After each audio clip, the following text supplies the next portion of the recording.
Hey, what's up? Well, I'm back making another video. We are well into April. Very happy. It's no longer April Fool's, so I won't have to comment on that. And it is nice that I get to retire my green sunglasses for a year. Or, well, I guess around Christmas I'll wear red, but I won't need to be wearing green sunglasses until next March. And that's a good thing. I get to wear diamonds, so to speak, because we're in April. And I'm not exactly happy about it, because as I've stated before, I feel like springtime, as well as fall to a lesser extent, but springtime is like the worst of both worlds. You can still have some cool weather, and that's a pleasant, refreshing surprise, when it gets cold yet again. But by and large, you have hot weather or warm weather, and people still get colds. That looming threat of getting a cold is still very much alive. I mean, really, it exists year round, but I mean, it's just been so unlikely for me, that I just don't really think about it in the summer for a change when the kids are not in school. See, that's the main factor. It's the kids. It's not the weather. It's the fact that kids are in school. But anyway, so what I want to talk about in this video, because I may have something coming in, not to get your hopes up, but this week may be an unboxing week, and because I would like to wait for everything to come in this time instead of having part 1, 2, and onward, I'd rather just kind of wait, and that might cause me to end up waiting a really long time to make a video. And so what I want to talk about in this video, I want to talk about just what an amazing, one more time about AI. It just amazes me every single day. And then that's just what you can do with a free version. You know what I'm saying?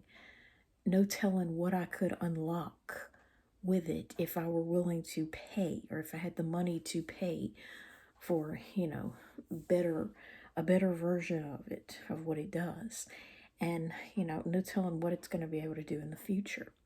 So, I like to talk about these drawings, and I'm just so glad I hung on to them rather than delete them, because I'm pretty sure I did let go of some of them over the years, the ones that were the biggest embarrassment to me.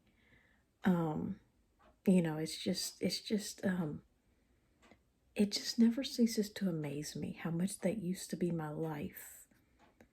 Back before I had all these dolls, which, the dolls helped me realize what exactly it was that I liked about these cartoons.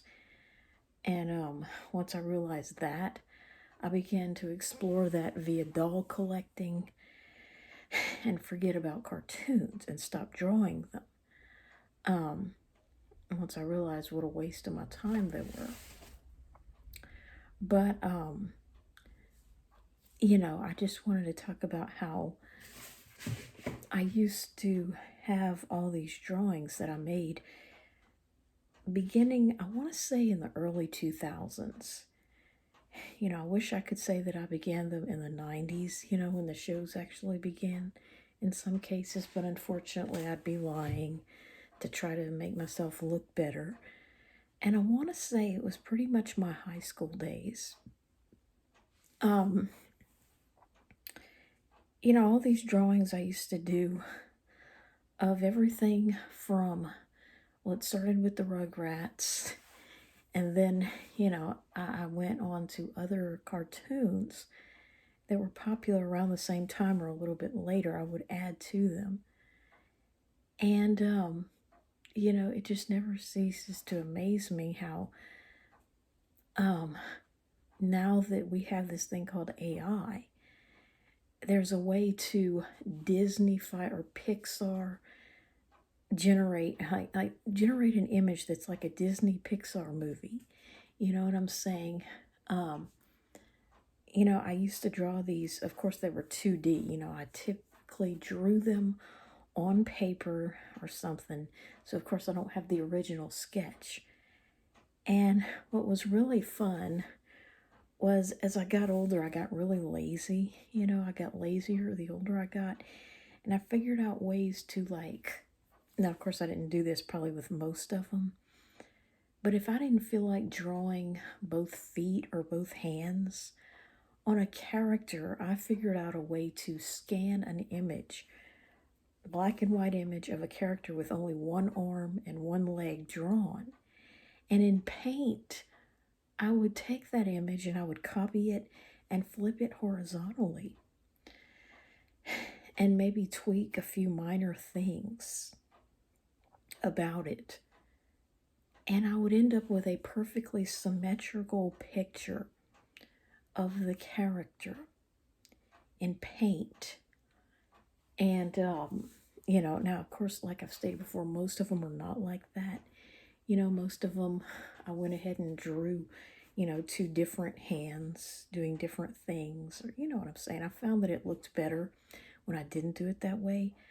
But if I had so little interest in a character that was all I was willing to invest in drawing said character, obviously that wouldn't describe any of the main Rugrats, nor would it even describe the secondary minor Rugrats like Megan and Timmy McNulty.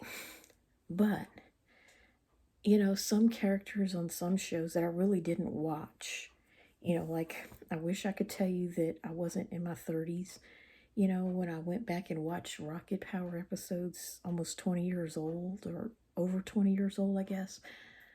But the reality was that, when Rocket Power was popular, I had only ever seen Typhoid Sam. As I've stated before, that was my favorite. And a few other episodes, some of them that I didn't like, some of them that were okay, but I wasn't deeply or heavily invested into the characters. It's like I had a crash course in Rocket Power a little over a year ago, though I was mildly familiar with it from when it was popular. And, just other shows, I found ways to, like if I didn't care enough about a character and there was a similar character that was more familiar to me, I could actually copy an image of the more familiar character's body somehow and then only paste the head. You know what I'm saying? Like Donnie and Chucky. Take the head, draw just the head and use a body of a pre-existing character and then colorize it accordingly.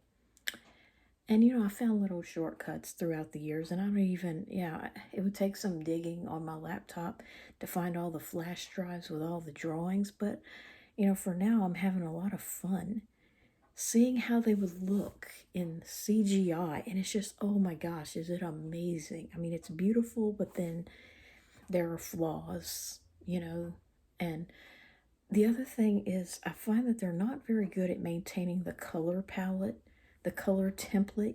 They're not very good at maintaining hair colors the way that they appeared. You know what I'm saying? They it's almost like they color the hair whatever they want it to be. And even the race can change, which is funny. A black character can be reimagined as white and vice versa. My cute little boy Ralph was somehow interpreted as a little black boy with all white siblings. But there were characters that I actually created myself.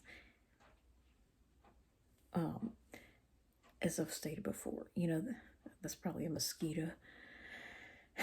But there were characters, basically, I call them like, I don't know, I guess you'd call that a Mary Sue character or something, but like my own Rugrats, so to speak. Like, I always thought, just like in the doll world, I found that there was a dearth of characters, just like there's a dearth of dolls that meet this description, but there was not enough characters in middle childhood. I always found that to be the case. Same with dolls. It's like I don't know what it is about that age group from about first through, I want to say, third or fourth grade for sure. And Hey Arnold was like the only fourth grade character that I really knew of. But I don't know what it is about dolls and cartoon characters, but they just don't really like to depict a lot of them as being 6 through 9 years old, like in the high single digits. They just don't have a lot of characters. There's a lot of 10-year-olds like Bart Simpson, and of course, there's a lot of teenagers.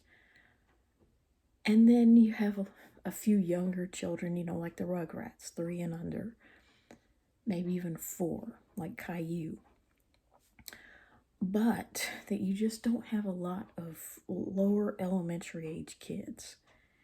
It's like 5th grade is the only elementary year that they ever really depict in cartoons. And, so what I ended up doing, which I'm kind of ashamed of that now, now that this whole Dan Schneider thing, which I'm nothing like that. I mean, obviously I'm not a man.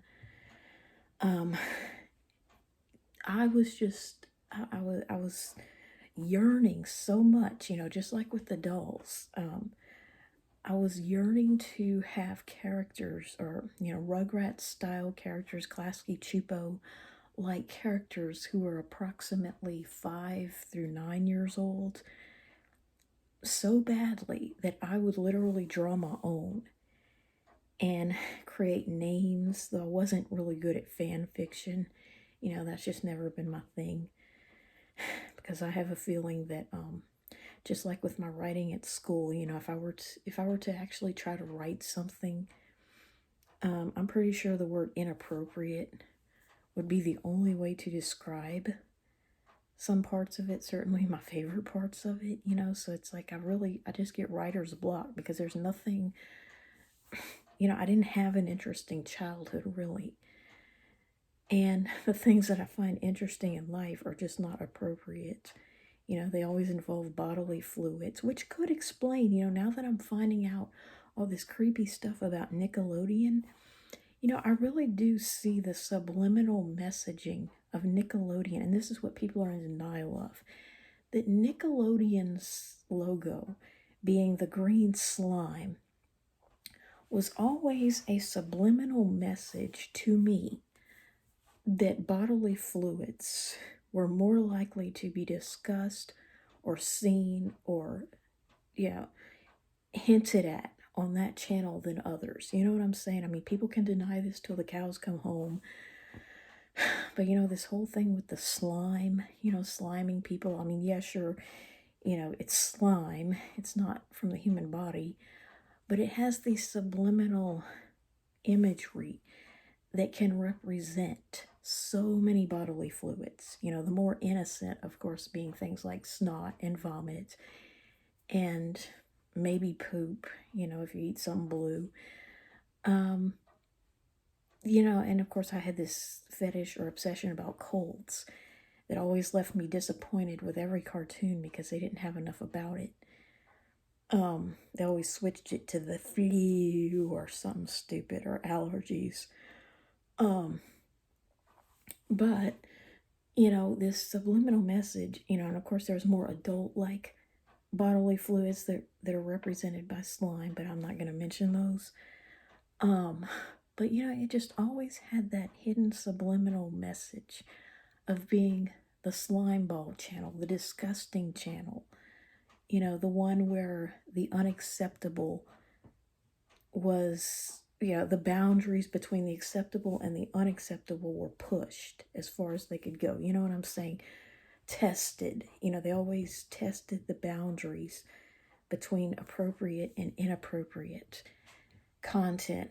And I feel like that got me in trouble at school when I had these old biddies, that's what I call an older woman, these old biddy teachers that grew up, way back in the 50s or something. Wow, maybe even before that.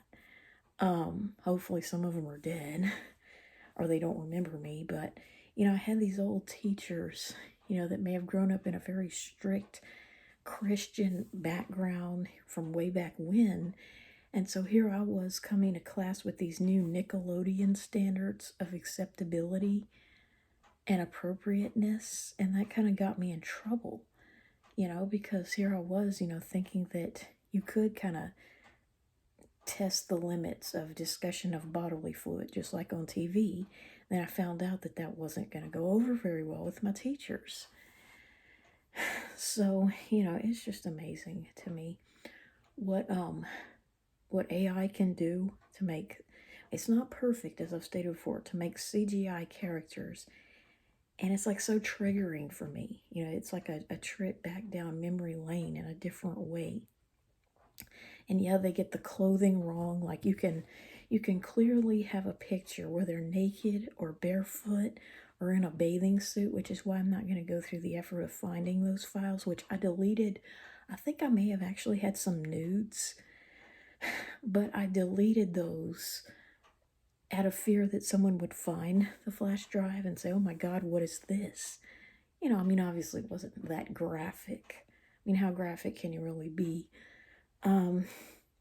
So, I had all these files. I may have kept the underwear and bathing suit pictures, but, just really, it definitely creeps me out now that all this stuff is coming to light about Nickelodeon. But I feel like there was always these subliminal messages in their shows, all kinds of shows, cartoons, live action, etc. It didn't matter. All their shows had subliminal messages that caused your mind to want to test the boundaries of the inappropriate. You know what I'm saying? You wanted to know how much could you get by with and it still be okay. And so I feel like that sort of came out in my artwork, and it caused me to change. Not that I was totally innocent beforehand, but I became even less so, the longer I watched these things and the older I got. And luckily I did stop watching sometime in my 20s, when even my little sister had moved on to teen shows. And so, yeah, I'll go ahead and post those images, and you can just be totally amazed by how beautiful they can look, although they're not exactly colored right. And that's what I say, I think it's ridiculous, for people to argue such specific things about these stupid characters that once meant so much in the past, but now they mean so little. Nowadays it's like you're lucky enough to find somebody that remembers the name of the show, let alone every character and every detail about them. So, I think it's ridiculous. These people, for the past, say, it's going to be 5 years now, which makes it ridiculous, trying to tell me that I'm wrong, about something so stupid and so petty, when the burden of proof is on them, not me. So, yeah, I just want to post those pictures because, they still haunt me, the memories of the time in my life when I drew them. But it's just amazing. It's amazing what an algorithm can do to beautify these 2D images that I just created in such a short period of time with MS Paint on a Windows 95 computer. So I'll go ahead and post those pictures.